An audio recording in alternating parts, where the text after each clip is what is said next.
¿Qué tal? Bueno, Carlos ha hablado de la comida real. Yo voy a hablar de la comida representada. Y nos vamos a ir de compras, a ver qué os parece. A lo largo de la historia del arte hemos visto muchísimos ejemplos de comida representada, por ejemplo, en pinturas, ¿no? Como esta que vemos aquí, este bodegón, donde podemos reconocer perfectamente los alimentos que se muestran, ¿no? Vemos las frutas, sabemos cuáles son, sabemos qué gusto tienen, sabemos cuál es su textura, cuál es su aplicación. Vemos también el queso, vemos el agua, vemos el pan, sabemos lo que estamos viendo ahí. Tenemos este otro ejemplo, por ejemplo, de Manet, que es un manojo de espárragos. Sabemos cómo se preparan, sabemos qué gusto tienen, cuáles son sus propiedades, en qué lo podemos utilizar. O más cercano a nuestro tiempo tenemos el famosísimo plátano de Andy Warhol, ¿no? Que lo mismo, o sea, sabemos cuál es su gusto, sabemos cuáles son sus aplicaciones, sabemos si se está poniendo feo, por ejemplo, y es momento de comerlo. Pero también en la historia del arte vemos un montón de comida representada que no sabemos tan bien lo que es. En esta serie, que también es de Andy Warhol, tenemos 32 latas de sopa, o eso parece, ¿no? Nos parece que son latas de sopa porque eso es lo que pone en la parte frontal, eso es lo que estamos viendo en la parte delantera del envase de la ilustración. Pero no sabemos qué tiene dentro, no sabemos cómo es el alimento que está ahí. Ni siquiera si nos acercamos, ¿no? Nos podemos acercar a una de estas latas que estaban expuestas, una de estas pinturas, y no sabemos cuánto tomate tiene, no sabemos cuál es su fecha de caducidad, no sabemos qué pinta tiene, no sabemos cuál es su aspecto, qué cantidad de sal contiene, o si tiene azúcar, o si tiene otros ingredientes que nos pueden gustar o no gustar, o que nos pueden hacer mal, por ejemplo, si tenemos alguna alergia o una intolerancia alimentaria, ¿no? No sabemos si tiene agua añadida, no sabemos nada más que lo que el fabricante quiere mostrar. Y esto nos pasa mucho, ¿no? Esta es la lata de verdad. Y muchas veces cuando vamos al supermercado nos encontramos con productos, con la parte frontal, que nos muestran una parte de lo que hay dentro, nos muestran una representación de lo que hay dentro. Y normalmente son palabras, son imágenes muy bonitas, son muy llamativas. Ese tomate luce estupendo, también muy falso, ¿no? Pero luce estupendo, nos llama la atención.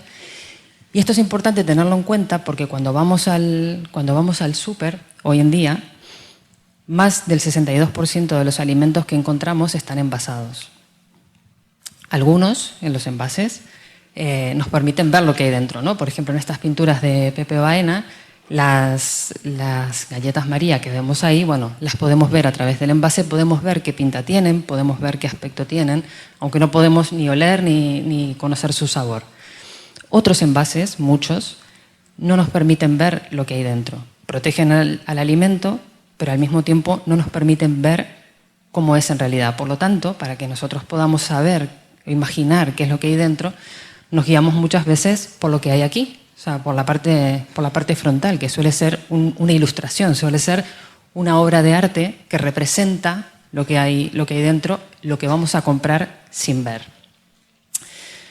Esto es importante porque cuando vamos al súper, la experiencia se transforma en algo más o menos parecido a esto que pinta este pintor estadounidense, Brendan O'Connell, que son escenas costumbristas de los tiempos actuales, ¿no? de cuando vamos al súper, porque nos encontramos, y muchos lo sabréis porque haréis la compra, nos encontramos con un montón de productos que están envasados, no me refiero a la parte de los frescos, sino a la parte de alimentos envasados, que tienen colores, tienen formas que nos llaman la atención, tienen unos diseños que son muy atractivos, que son muy sugerentes, que lo que intentan es captar nuestra atención y que elijamos uno en lugar del que está al lado, ¿no? Es una competencia feroz por nuestra atención. Y en cierto modo transforman la experiencia de compra de comida en un supermercado en un paseo por una galería de arte contemporáneo, que es más o menos lo que vienen a hacer los supermercados hoy en día, ¿no? Arte contemporáneo. De esta manera, cuando vamos al súper, nos pasa un poco como el protagonista de esta pintura, nos encontramos con que vamos a comprar comida, pero todo alrededor de la comida se genera un campo simbólico, un campo de significado muy amplio, que lo que hace es dibujarnos imágenes en nuestra cabeza, hace que pensemos cosas a propósito de unos alimentos que, insisto, no estamos viendo. No sabemos qué gusto tienen, no sabemos cómo son, no sabemos cuál es su composición, no sabemos del todo para qué sirven o cómo se utilizan o si tienen una fecha de caducidad determinada. Y todo el tiempo estamos viendo imágenes, pues esto, ¿no? Por ejemplo, que nos dicen de la abuela, de pueblo, casero, ¿no? Y enseguida nos imaginamos cada uno de nosotros a nuestra abuela, o nos imaginamos a nuestro pueblo, o nos imaginamos un pueblo que nos gustó en algunas vacaciones que hicimos en algún momento, ¿no? O nos ponen que no tiene aditivos, ¿no? Y decimos, qué bien, tiene que ser mejor que otros que sí lo tienen. O nos pone, esto lo ha cocinado un chef, ¿no? Y nos parece que es mejor porque lo ha preparado un chef, alguien que sabe cocinar. O tienen sellos de instituciones médicas, ¿no? que parece que avalan, con su presencia ahí, parece que avalan ese producto y que hacen que sea mejor, ¿no? Y eso lo encontramos en productos que además de saludables no tienen nada, ¿no? Nos destacan unos ingredientes, nos ponen que tienen unas fresas hermosas, ¿no? O nos ponen, bueno, estas vaquitas son felices, ¿no? Y estaban pastando tranquilamente por ahí en el campo antes de servir a la causa gastronómica. Pero básicamente lo que hacen todos estos mensajes es hacer que imaginemos cosas a propósito de un alimento que no vemos. Y casi siempre utilizan como dos vertientes, ¿no? O sea, destacar todas las cosas que nos gustan y al mismo tiempo esconder o reducir o anunciar las cosas que nos dan miedo, ¿no? Es decir, esto no tiene, todo esto que te da miedo no lo tiene, ¿no? O todo esto que te gusta sí lo tiene. Sin embargo, si nosotros queremos saber cómo está hecho un alimento, si queremos saltar la obra de arte y centrarnos en el alimento, lo que hay dentro, tenemos que hacer algo que normalmente en un museo o en una galería de arte no haríamos, que es coger con las manos esa obra y darle la vuelta, tocarla, fijarnos qué es lo que hay en la parte de atrás, qué es lo que donde suele estar, la información de verdad, la información que nos habla sobre el alimento que está dentro. Saltamos la parte de las imágenes destacadas y nos vamos a donde está la información. Si volvemos a la lata de Andy Warhol, que se le había olvidado pintar la parte de atrás, nos podemos encontrar, no sé si se ve muy bien, pero bueno, más o menos nos podríamos encontrar con algo como esto, ¿no? Y esto nos aportaría muchísima información a propósito de la sopa de tomate esa que no sabíamos muy bien qué es lo que tenía, ¿no? Para empezar, que no es sopa de tomate, sino una crema de tomate condensado, que no es exactamente lo mismo, que tiene unos ingredientes entre los que está así, el puré de tomate reconstituido, pero es un 50%, o sea que no tiene tanto tomate como podríamos imaginar. Podríamos ver también que tiene una cantidad considerable de sal. Podríamos ver también que tiene una concentración de azúcares similar a la de un refresco, más o menos. O también que tiene harina de trigo, ¿no? Que si alguien tiene problemas con el gluten, pues podría tener un inconveniente, ¿no? al consumir este producto. ¿Por qué es importante esto? Bueno, porque nos permite, por un lado, conocer qué es lo que hay dentro y, por otro lado, nos permite hacer mejores elecciones de compras, que son compras informadas. Pero claro, para poder interpretar toda esta información que está aquí, interpretarla correctamente, no solamente hace falta ponerse las gafas en muchos casos, sino también hace falta aprender a interpretar, aprender a dialogar con esa información que está detrás, que es obligatoria, por suerte, y que está ahí, pero tenemos que saber interpretar y tenemos que saber leer correctamente. Entonces, para saber qué es lo que tiene un alimento que no estamos viendo, qué es lo que tiene el envase dentro de cómo es ese alimento que tiene, tenemos que hacer por lo menos 3 preguntas básicas a ese envase, a ese producto. ¿Quién eres? Esa es la primera pregunta que le tenemos que hacer a un envase, ¿no? Si estamos hablando con un envase, lo primero es saber con quién estamos hablando. El quién eres es el nombre real del alimento, que no es el que está destacado delante, no es la sopa de tomate, sino la pasta de tomate condensada, ¿no? En muchos productos encontramos, por ejemplo, rallado sabor mozzarella. ¡Oh, qué bueno! Queso. No, no es queso, es un preparado alimenticio a base de aceite de coco, por ejemplo, ¿no? O un smoothie bioactivo detox, le podríamos poner más cosas, ¿no? Podría ser un champú también, pero bueno. Smoothie bioactivo detox. Y vamos a mirar y preparado de frutas y legumbres. Es bien distinto, ¿no? El nombre real suele estar junto a la lista de ingredientes y es algo que nos va a contar mucho mejor qué tipo de alimento, qué tipo de producto es el que tenemos en las manos. Lo va a definir mucho mejor. Por eso es importante fijarnos ahí.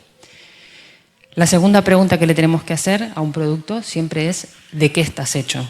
¿Tú de qué estás hecho? Y esto lo encontramos en la lista de ingredientes.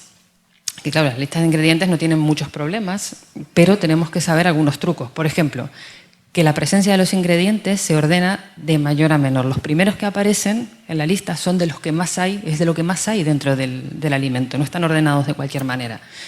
Luego, si de lo primero que hay no se parece mucho a lo que nos prometía la obra de arte, pues igual nos conviene dejar ese envase ahí donde estaba, que quedaba muy bonito en el lineal del supermercado, ¿no? ¿Cuáles son los primeros ingredientes? ¿Se parecen a lo que habíamos visto antes? Por ejemplo, estos son 3 listas de ingredientes reales de productos que encontramos en el súper y tenemos, por ejemplo, uno que destaca zumo de fresa, fruta del dragón y menta. Uy, qué bueno, ¿no? Vamos a mirar y resulta que sí, que hay fresa, sí, tiene, pero en tercer lugar. Antes de eso hay manzana y uva, que no pasa nada, ¿no? Pero es menos especial, ¿no? Nos encontramos con que la fruta del dragón, ¿no?, que es tan exótica, pues apenas supone un 4% del producto. O nos encontramos que de la menta, bueno, nos queda el aroma, ¿no? Nada más. Por ejemplo, nos podemos encontrar con un preparado alimenticio al cacao para añadir a la leche, que este es el nombre real del colacao, que forma parte de muchos desayunos. Y cuando miramos podemos ver que el primer ingrediente es azúcar, que muchas veces no lo sabemos, no se sabe, no se tiene en cuenta y le añadimos además azúcar a la taza de colacao, ¿no? Y que el cacao, bueno, forma parte de este producto con un 22%, ¿no?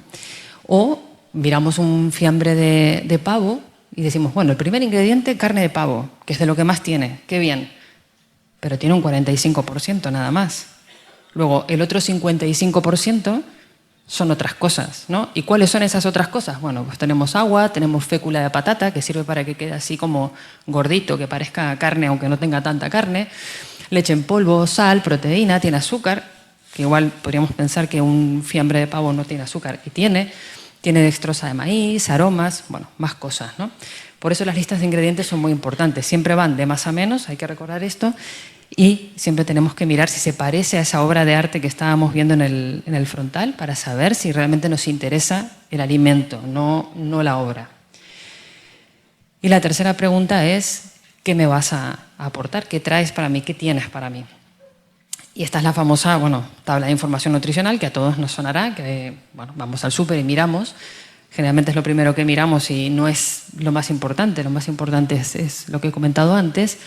Pero una cosa muy interesante de este cuadro de información es que aquí encontramos datos concretos. Sabemos qué cantidad de azúcar, qué cantidad de sal, cuántas calorías tiene un producto, cuánta cantidad de grasas tiene.